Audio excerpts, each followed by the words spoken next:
नमस्कार मित्रों, आपके मेरे इस बार भारतीय चैनल में स्वागत एवं अभिनंदन है। कारक का पाठ हम चला रहे हैं। कारक इस पाठ में आज हम अग्रिम सूत्र का पाठ चलाते हैं। इस क्रम में हम आपको बता दे रहे हैं, सूत्र है अग्रिम सूत्र, क्योंकि हम पीछे आपका कर्तृसम कर्म हो चुका था और प्रथमा व्यक्ति हो गई थी। इसमें कारक का पाठ चल रहा है मित्रों। कारक संस्कृत के उच्च लेवल के छात्रों के लिए भी और सामान्य छात्रों के लिए भी, सबके लिए अनिवार्य है। संस्कृत ज्ञान के लिए बहुत ही आवश्यक है कारक। और आप जो है हमारे चैनल को लाइक और सब्सक्राइब करें। LT grade, UP, TGT, PGT, UP TET, super TET, सबके लिए यह अनिवार्य है कारक। और कारक आपको अनुवाद के लिए भी बहुत ही आवश्यक है इसको पढ़ना। तो आप सबके लिए बहुत ही आवश्यक है, इसलिए आप इसका पाठ हम चला रहे हैं। मित्रों, हम जो है तो अगद्यतन च सूत्र पढ़ा चुके थे। आगे जो है तो सूत्र विचार करते हैं। आपका तथा युक्तम च निश्चितम सूत्र है। तथा युक्तम चानिश्चितम, ये ऐसे भी है। इसको तकार के ऊपर अनुस्वार दे देंगे तो ये हो जाएगा आपका ऐसे, क्योंकि यहाँ पे व्यंजन बन है तो ये आपका अनुस्वार हो जाएगा। तो मित्रों, ये तथा युक्तम चानिप्सितम सूत्र है। ये कहता है कि इप्सिततमवत् क्रियया युक्त मनिप्सितमपि कारकम कर्मसंज्ञम स्यात्। ग्रामं गच्छन् स्त्रीणं स्पृशति ओदनं भुञ्जानो विषम भुङ्क्ते। तो ये क्या कहता है, देखिए इसका अर्थ है कि जब कोई वस्तु कर्ता द्वारा अत्यधिक इप्सित न हो तथापि क्रिया से जिसका इप्सित के समान अत्यधिक संबंध हो तो उसकी भी कर्मसंज्ञा होती है। क्या है ये कि जब कोई वस्तु कर्ता द्वारा अत्यधिक इप्सित न हो तथापि क्रिया से जिसका इप्सित के समान अत्यधिक संबंध हो तो उसकी भी कर्मसंज्ञा होती है। क्या कह रहे हैं कि जब कोई वस्तु कर्ता द्वारा अत्यधिक इप्सित न हो तथापि क्रिया से जिसका इप्सित के समान अत्यधिक संबंध हो तो उसकी भी कर्मसंज्ञा हो जाती है। तो इसको अर्थ को फिर सुन लीजिए आप कि क्या कह रहे हैं कि जब कोई वस्तु कर्ता द्वारा अत्यधिक इप्सित न हो तथापि क्रिया से जिसका इप्सित के समान अत्यधिक संबंध हो तो उसकी क्या हो जाती है, कर्मसंज्ञा हो जाती है। यहाँ पे हम लिख दे रहे हैं, इसको लंबा थोड़ा है इसलिए हम इसको छोड़ देते हैं। मैं बोल दिया, उसको आप लिख लीजिएगा। तो इसका उदाहरण क्या है मित्रों, देखिए इसका उदाहरण मैं दे रहा हूँ आपको। देवदत्तः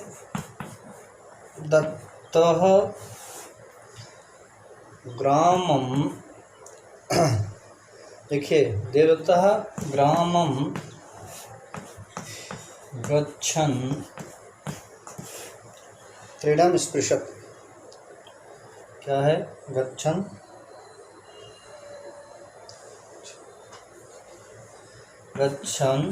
त्रीणं स्पृशत्।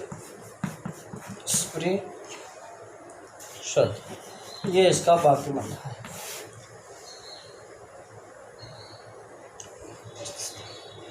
देवदत्तः ग्रामं गच्छन् त्रीणं स्पृशति।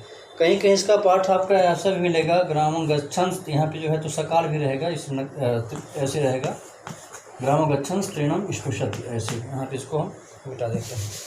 तो गच्छन् त्रीणं स्पृशति माने देवदत्त गांव को जाता हुआ अगर है तृण को छूता है।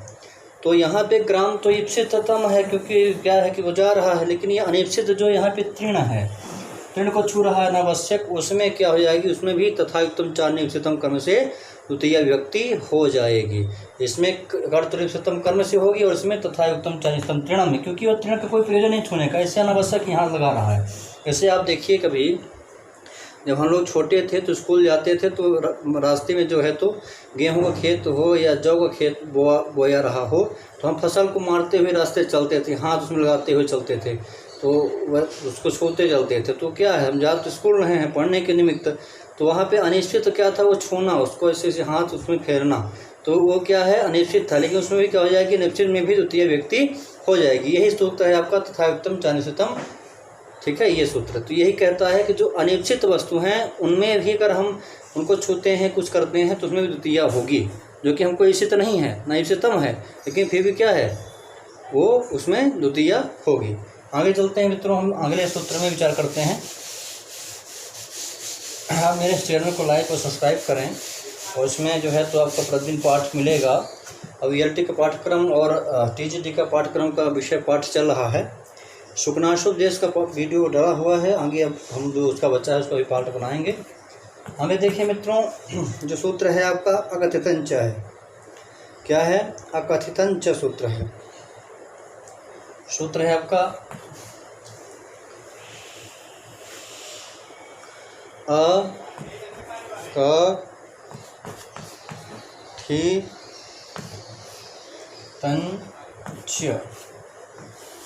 अकथितंच। ये सूत्र की व्याख्या देखिए मित्रों, बहुत ही अच्छा यह जो है तो इसका वाक्य है। तो हमने देखे थे ग्राम गच्छन, और ये क्या है, स्त्रीणम स्पृशति।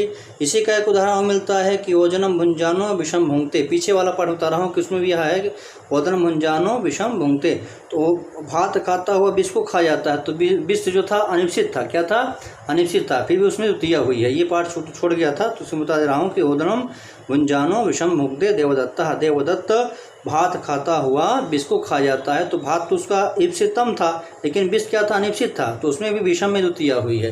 यही बात वहाँ सूत्र में कहा गया है कि जो वस्तु अनिश्चित होते भी हो तो उसमें क्या होती है, अनिश्चित के समान अधिक संबंध हो उसकी भी कम संज्ञा हो जाती है। क्या जाती है, कम संज्ञा हो जाती है। यानी कि जब कोई वस्तु कर्ता द्वारा अत्यधिक ईप्सित न हो तथापि क्रिया से जिसका ईप्सित के समान अत्यधिक संबंध हो तो उसकी भी कम संज्ञा हो जाती है। उदाहरण के लिए आपको दिया, ग्राम गच्छन स्त्रीण स्पृशति और ओजनम भुंजानो विषम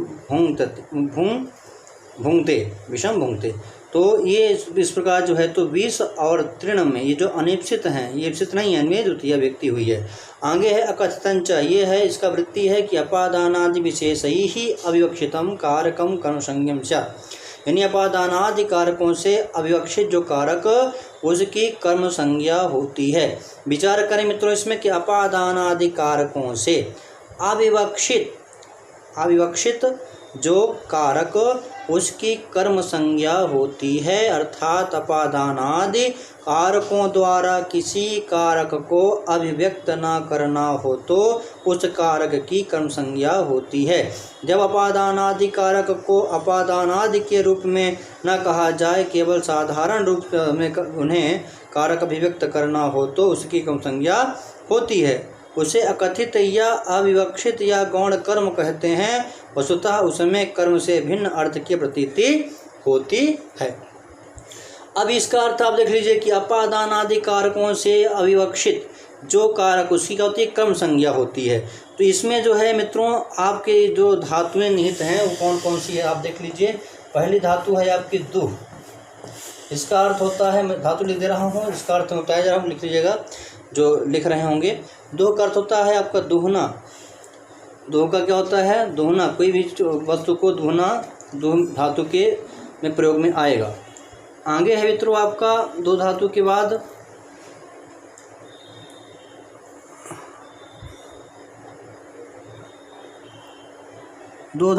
आपका अगली जो धातु है वो है याच धातु। याच माने होता है मांगना, कोई चीज़ की याचना करना, याच धातु के अंदर आती है।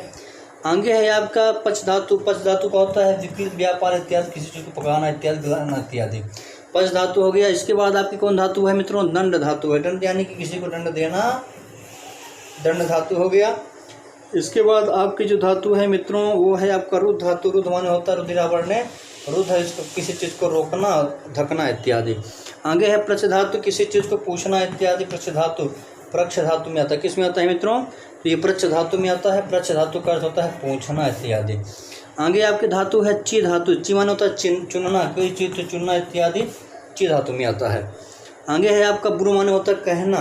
ब्रू माने क्या होता है, कहना, ब्रू। और आगे क्या है आपका सास। सास माने होता है किसी शास धातु का अर्थ क्या होता है मित्रों? तो शास धातु का अर्थ शिक्षा देना होता है। जी माने होता है जीतना, जी जय ये धातु है जीतना। इसके बाद क्या है आपका मत धातु, किसी चीज़ को मथना, मत धातु है। इसके बाद क्या धातु है मित्रों? तो इसके बाद मत के बाद आपका जो है तो मुश है। मुश माने होता है चुराना, कोई वस्तु वाले चुरा ले इसको मुश में आएगा। किस में आएगा?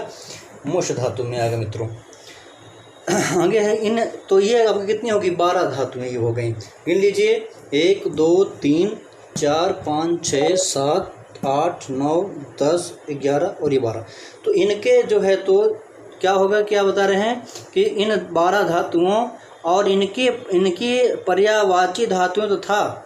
इसके बाद तथा में क्या क्या है? देखिए 4 धातुएं हैं, नी है, हरी है, कृष है और पह धातु है। ये भी 4 धातु हैं, ये भी क्या हैं? 4 धातु हैं। ठीक है, तो नी, हरी और कृष, इन धातु में क्या होता है मित्रों? इन धातु क्या है कि ये कृष माने देखिए नी माने ले जाना होता है, हरी माने ले जाना होता है, कृष माने खींचना होता है तथा पह माने ढोना होता है।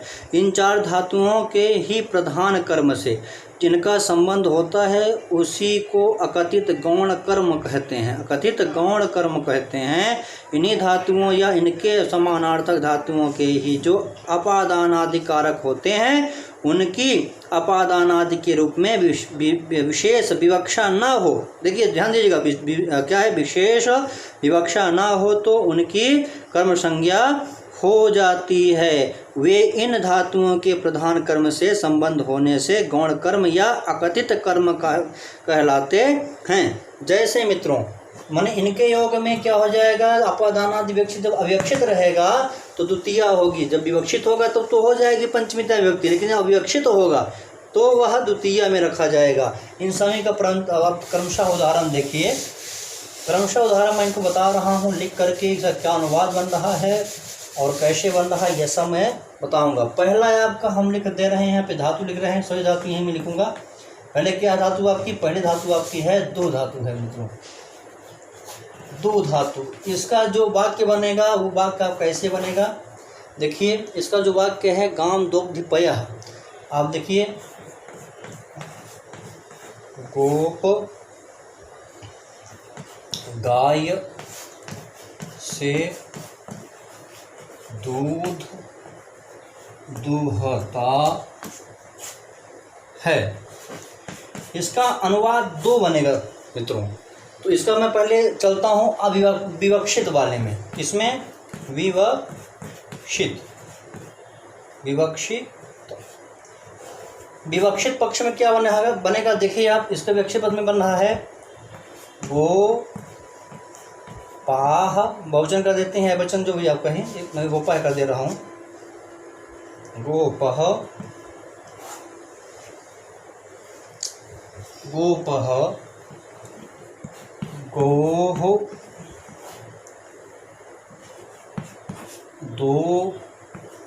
दोग्धिपयः,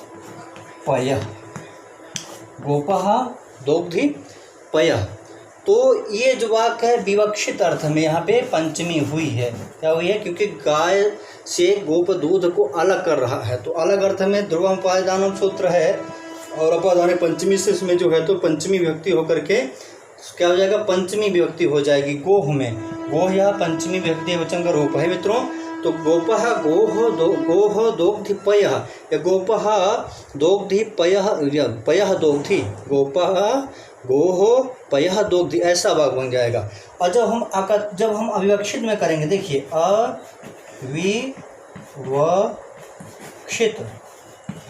जब अविवक्षित वाले पाठ में करेंगे हम अविवक्षित वाले में, तो क्या बनेगा? अगत्य सूत्र वाले में, तो इसमें बन जाएगा आपका गोपः।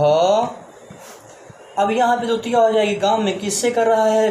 दूध अलग कर रहा है गाय से, तो यह गाम हो जाएगा, ये गौण कर्म हो जाएगा। जो गाय है गौण कर्म हो जाएगा। और यहाँ पे दो धातु का प्रयोग भी है, दोग्धि बन रहा है, दोग्धि, और ये आपका पयः द्वितीया एक वचन ग्रुप है, पयः दोग्धिपयः। तो गोपः गाम दोग्धिपयः, ऐसा वाक्य बन जाएगा, गोपः गाम दोग्धिपयः। ऐसा ही आपका रूप मित्रों बन गया। क्या बन गया? ऐसा रूप आपका यह बन गया। तो आगे चलते हैं मित्रों हम दूसरे उदाहरण में अगर कुछ त्रुटि वगैरह होती है तो आप कमेंट करिएगा, उसको सुधारा जाएगा। तो अगली जो धातु है वो कौन सी है आपकी? तो इसके बाद जो धातु आ रही है याच धातु आ रही है मित्रों। कौन सी आ रही है?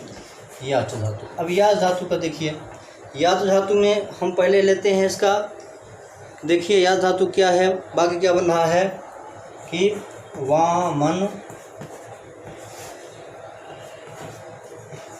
वली से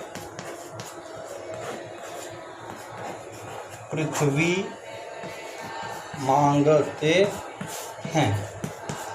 इसका अनुवाद बनेगा मित्रों वामनः वलिम याचते वसुधाम। ये वाक्य बन गया।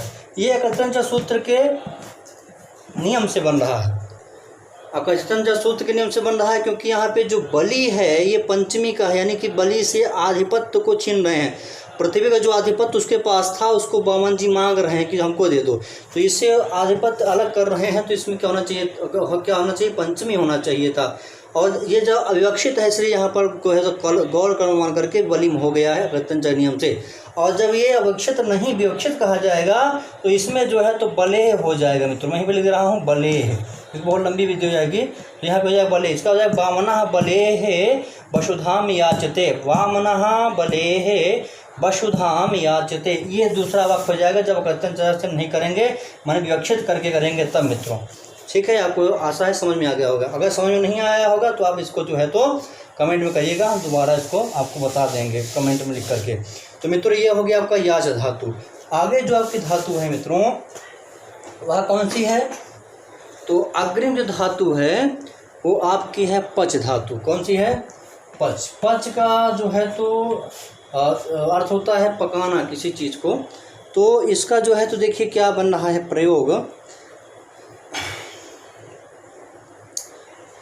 इसी प्रकार आपका एक वाक्य और है कि अविनीतम विनियम याचते, वही बात वहाँ पर कह दिया। तो विनियम में क्या हो गया है? तो विनियम में द्वितीया हो गई है, क्योंकि अविनीत से विनय की याचना करता है। तो यहाँ पर क्या है? अविनीत व्यक्ति से विनय की याचना कर रहा है, पंचमी होना चाहिए था अविनीत में, पर हुआ क्या है? द्वितीया क्या हो गया आपका? अविनीतम विनयम याचते, अविनीत से विनय की याचना करता है। देवदत्ता अविनीतम विनयम याचते, देवदत्त अविनयी से विनय की याचना करता है। तो अविनीतम द्वितीया हो गई है। और जब इसमें विवक्षित कह देंगे तो क्या हो जाएगा? अविनीतस्य विनयम याचते, ऐसा यह वाक्य हो जाएगा मित्रों। आगे हम चलते हैं आपका, तो पच धातु का हम यहाँ लिखते हैं। तो तंडुलान ओदनम पचति लिखते हैं इसका हम। देखिए पच धातु है देव दत्त चावलों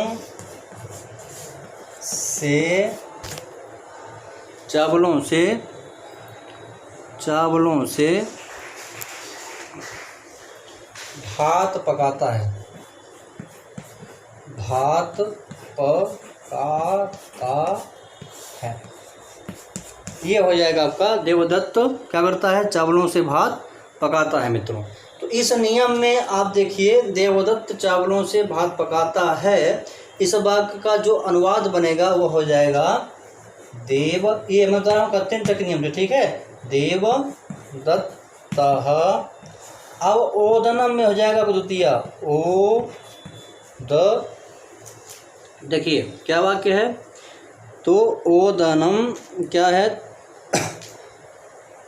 हाँ यहाँ पे आपका तंडुलान, तंडुलान, ये तंडुल यानी चावल हो गया।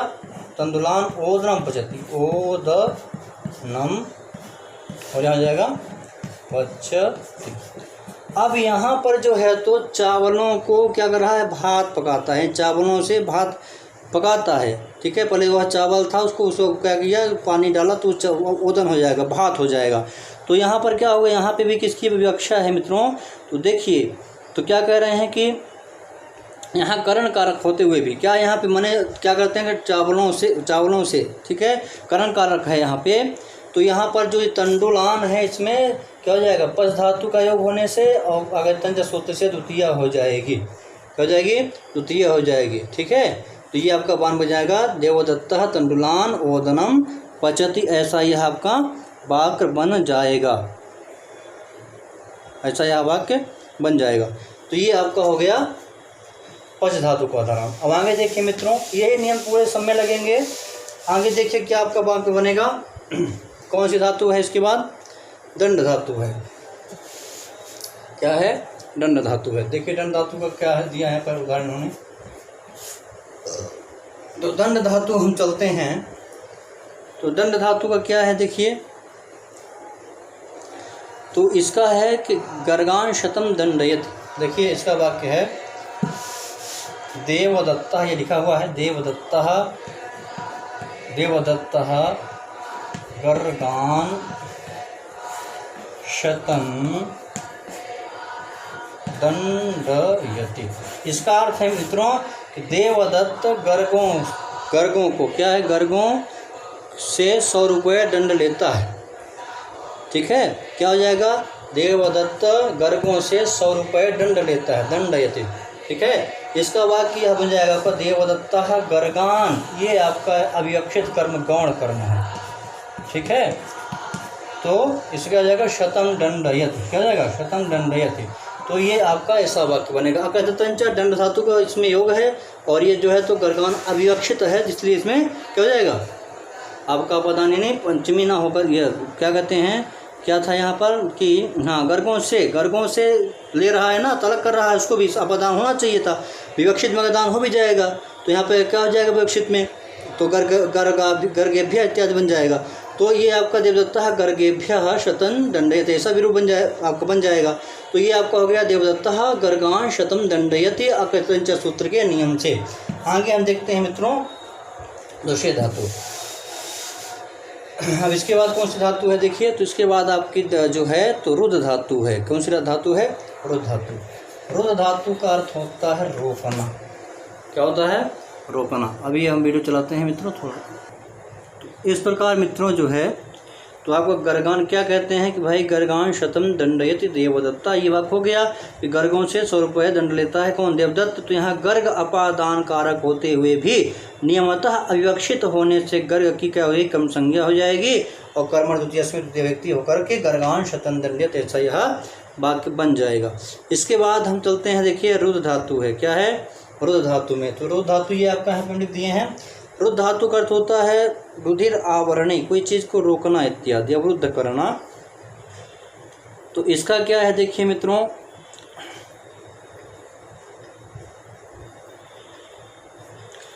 इसका जो वाक्य बन रहा है वह बन रहा है आपका व्रजम अवरुणद्धिगाम। क्या बन रहा है, व्रजम अवरुणद्धिगाम।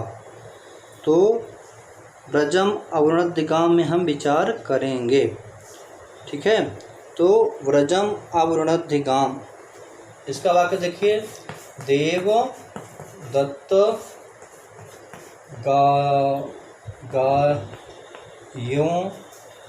गायों को बाड़े में रोकता है, बाड़े में रोकता है। इसका वाक्य हो जाएगा मित्रों देव दत्तः व्रजम, व्रजम माने बाड़ा होता है, व्रजम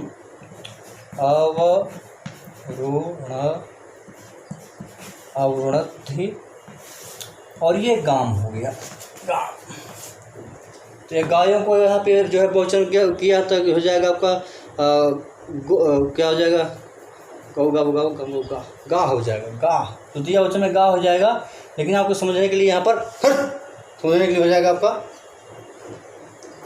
क्या होगा मित्रों, समझने के लिए, तो समझने के लिए आपको यहाँ पे गाम लिख दिया द्वितीय, गाय को बाण लगता है, क्या क्या लगता है, गाय, क्योंकि हम वचन लिखा है गाय, गाम कर दे रहे हैं। ठीक है, तो गाय को कर दीजिए, क्योंकि हम गा फिर आपका द्वितीय वचन लग जाएगा यहाँ पे। ठीक है, तो यहाँ पर देखते गाय को, किसको, गाय। ठीक, अब एक गाय हो गया यहाँ पे, तो इसमें गाम हो जाएगा। तो देवदत्तः व्रजम अवरुणद्धि गाम, ऐसा यह वाक्य बन जाएगा। आगे हम देखते हैं मित्रों अगले जो है तो धातु में तो अगली जो धातु है प्रच्छ धातु है। क्या है? प्रच्छ धातु। देखिए प्रच्छ, जो ये प्रच्छ धातु है इसका अर्थ होता है पूछना। क्या होता है इसका मित्रों? पूछना। तो देखिए इसका वाक्य बनेगा देवदत्तः, इसका हिंदी लिख रहे हैं देवदत्त बालक से, देवदत्त बालक से मार्ग पूछता है, मार्ग पूछता है। अब इस वाक्य कब देखिए देवदत्त क्या करता है? बालक से मार्ग पूछता है। तो पूछता है, अब यहाँ पे जान लीजिए आप क्या हो जाएगा अनुवाद इसका होगा देवदत्तः माणवक, ये बालकम हो जाएगा, बालकम पंथानम पृच्छति, ये वाक्य बन जाएगा।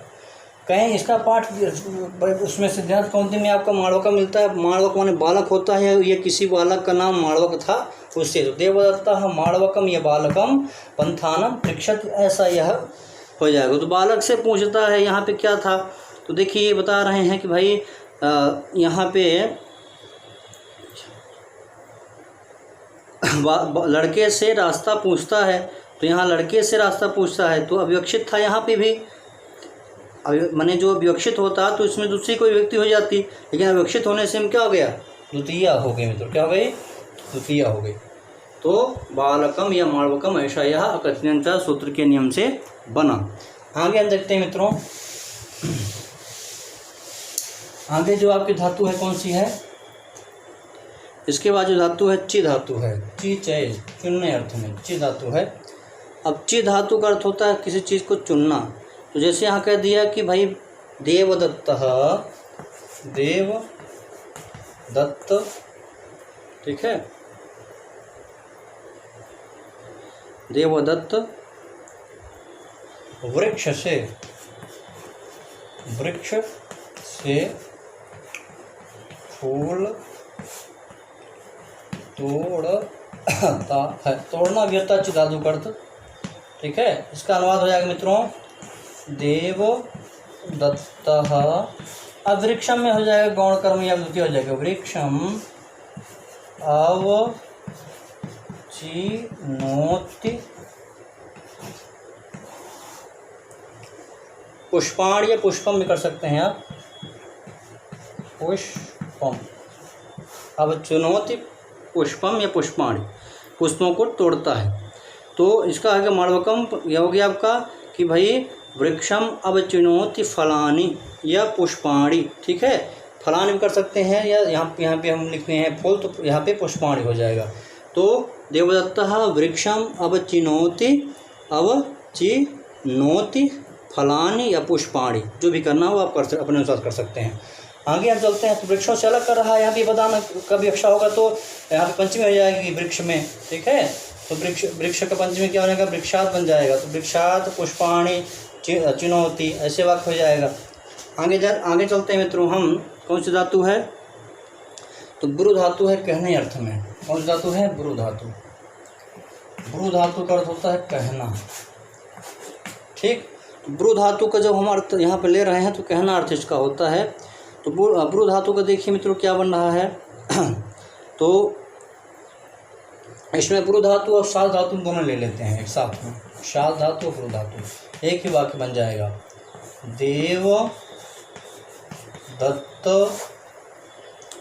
देवदत्त धर्म बालक, माणवक नौगुना कोई बालक है,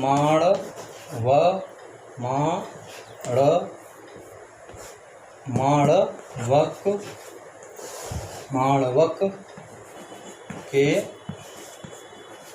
लिए धर्म कहता है, यह धर्म को उपदेश देता है, ठीक है। ठीक है, क्या कहते हैं कि भाई माणवक क्या करता है, देवदत्त माणवक के लिए धर्म कहता है।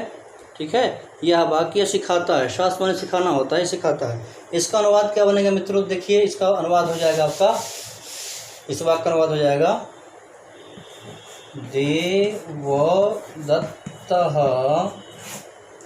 देवदत्तः माणवकं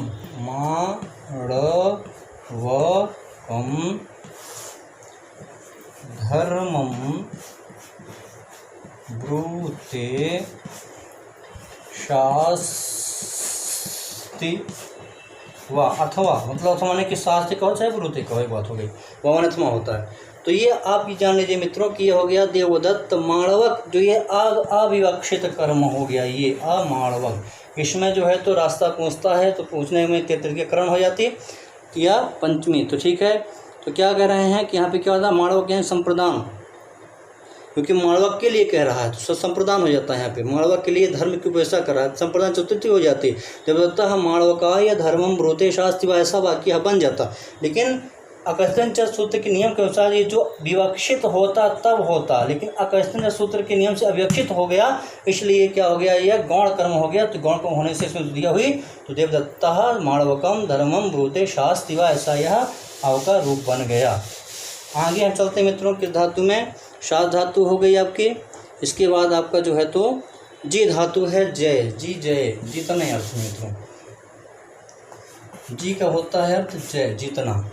तो इसमें जो है तो क्या है, अब देखिए इसका जो वाक्य बन रहा है वह बन रहा है, हाँ देखिए मैं आपको लिख दे रहा हूँ, यज्ञ दत्त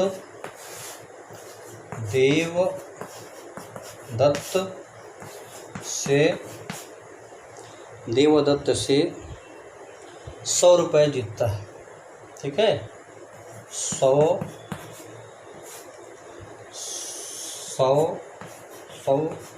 रुपये जीतता है।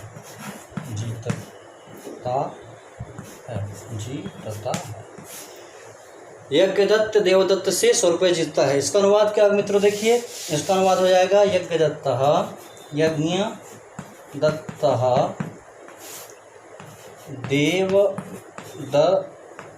देवदत्तं 100 जयति। अब यहाँ पर भी 100 रुपये जीत रहा है, क्या कर रहा है, 100 रुपये जीत रहा है। किसे जीत रहा है, या देवदत्त से जीत रहा है। तो इस वाक्य में भी देवदत्त से 100 रुपये जीतता है। तो यहाँ पर जो है तो गौण संप्रदान है। ठीक है, यानी देवदत्त अकथित गौण संप्रदान है, था उसकी कम संख्या होकर द्वितीय विभक्ति हो जाती है। तो यहाँ पर ये जो है संप्रदान हो जाता, क्योंकि देवदत्त के क्या कहते हैं कि देवदत्त से 100 रुपये जीतता है। ठीक है, तो यहाँ पर जो है तो जो देवदत्तम है इसमें जो है तो अविवक्षित होने के कारण ये देवदत्त में क्या हो जाएगा, द्वितीय विभक्ति हो जाएगी। तो ये आपका देवदत्तम बन जाएगा। ठीक है, यज्ञदत्तः देवदत्तम 100 जयति, ऐसा। इसमें द्वितीय होगी अगत्यंच पूर्व से, किसमें होगी, कर्म संज्ञा होगी और कर्म द्वितीय से तृतीय विभक्ति हो जाएगी। देवदत्तम ऐसा रूप बनेगा।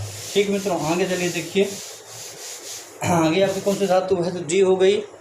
अब मथ है और मुश है। देखिए मथ का क्या है, मथ धातु, मथ धातु का अर्थ होता है किसी को मथना। तो इसका जो वाक्य है वह है, देवता अमृत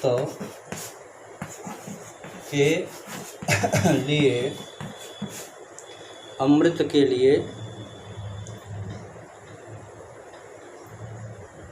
समुद्र को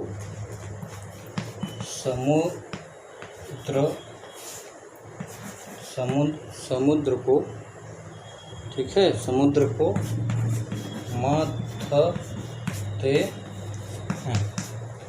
देवता अमृत के लिए समुद्र को मथते हैं, समुद्र को मथते हैं। अब इसका वाक्य क्या बनेगा, देखिए देवता, ये हम यहाँ पे देवाह कर देते हैं, देवाह।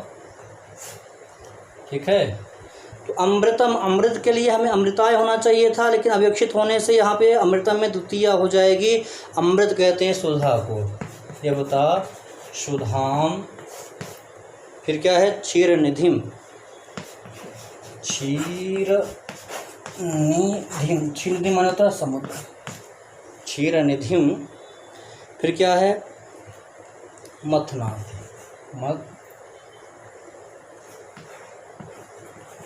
मथनाथ या मथनंत भी हो जाएगा, मथनाथ या फिर बहुवचन कहेंगे तो मथनंत हो जाएगा। यहाँ पे देवा करना पड़ेगा, देवा, देवः, देव, देवः, देवः सुधाम छिन्दिम मथनाति।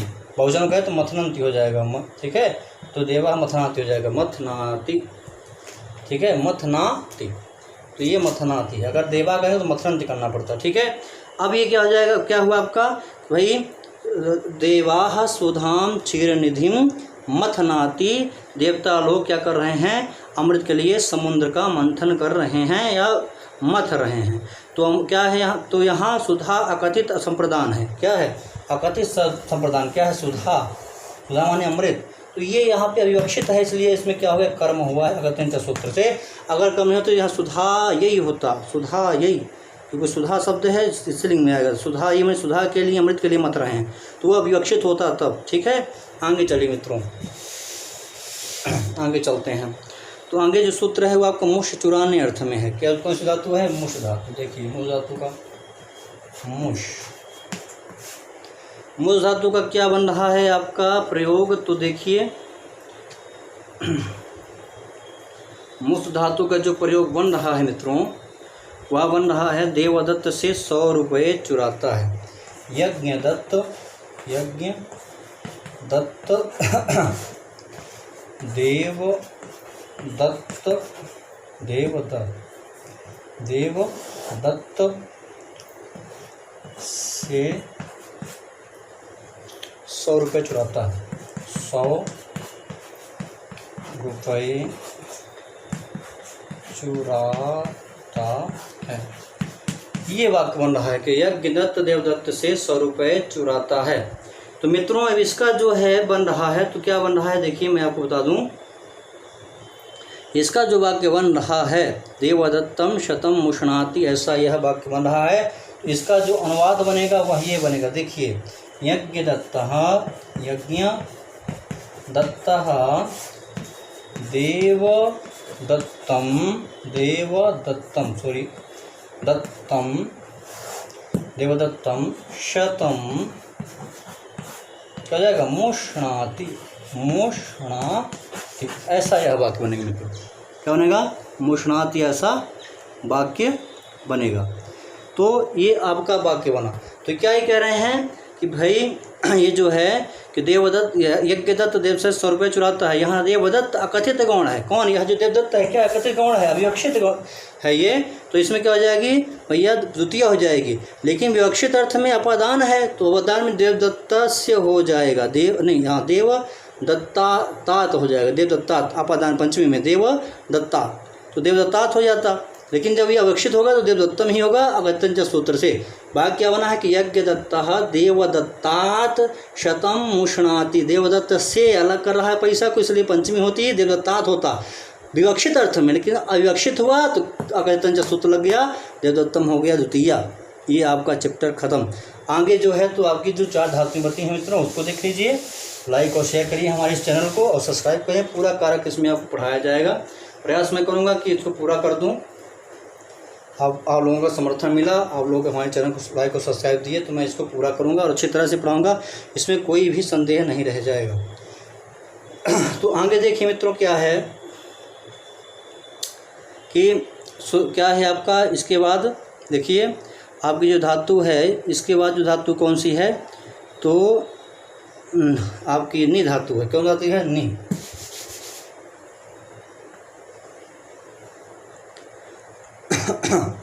नी धातु है, कौन सी है, नी। नी माने होता है ले जाना, किसी चीज़ को ले जाना इत्यादि। तो नी धातु का अर्थ क्या होता है, ले जाना। तो इसका वाक्य क्या बन रहा है मित्रों, देखिए, तो देखिए इसका वाक्य है देव दत्त बकरी को गांव ग्राम ले जाता है। ठीक है, तो ये वाक्य बनेगा आपका देवदत्तः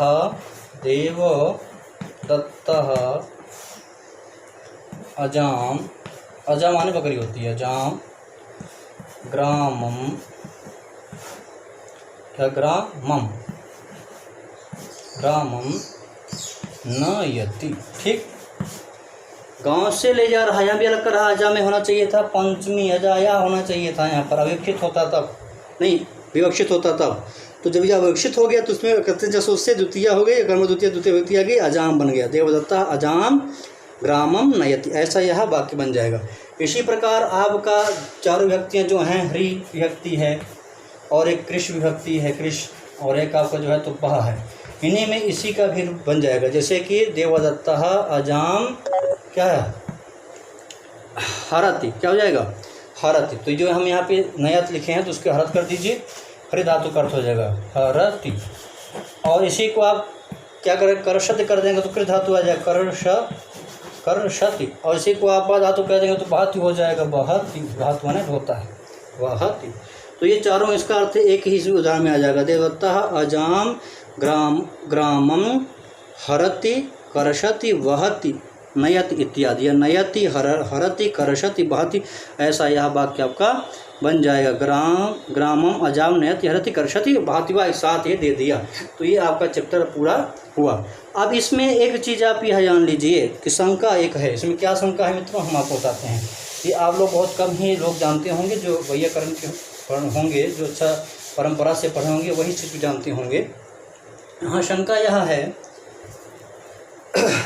जो अच्छा सिद्धांत कौमुदी से पढ़े होंगे वो लोग जानते होंगे, और कुछ लोग नहीं भी जानते होंगे, उनके बता दूँ कि कारकम किम, ये एक प्रश्न है कि यहाँ पे कारकम किम, ठीक है। ये यहाँ पर कारकम किम, कारक क्यों कहा, क्या अर्थ है, पहले पीछे चलते हैं इसके अर्थ का। ये जो इसका अर्थ है ये कह क्या रहा है कि देखिए ये क्या कह रहा है, जो सूत्र है क्या कहता है कि भाई अपादानादि कारकों से अविवक्षित जो कारक उसकी कम संज्ञा होगी। जो अविवक्षित कारक यहाँ पे क्यों कहा गया, जो अविवक्षित कारक होगा उसी को ऐसा हो, ऐसा क्यों कहा गया।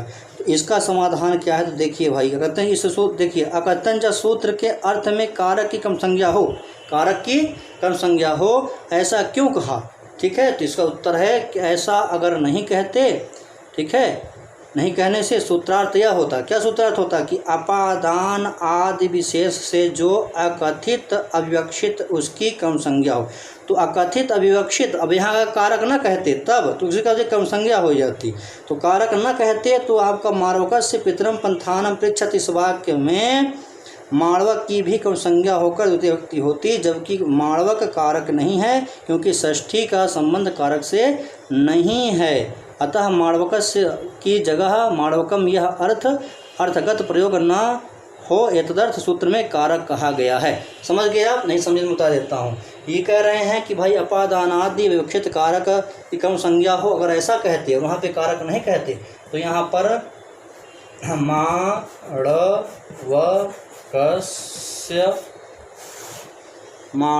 माणवकस्य, ठीक है, पितरम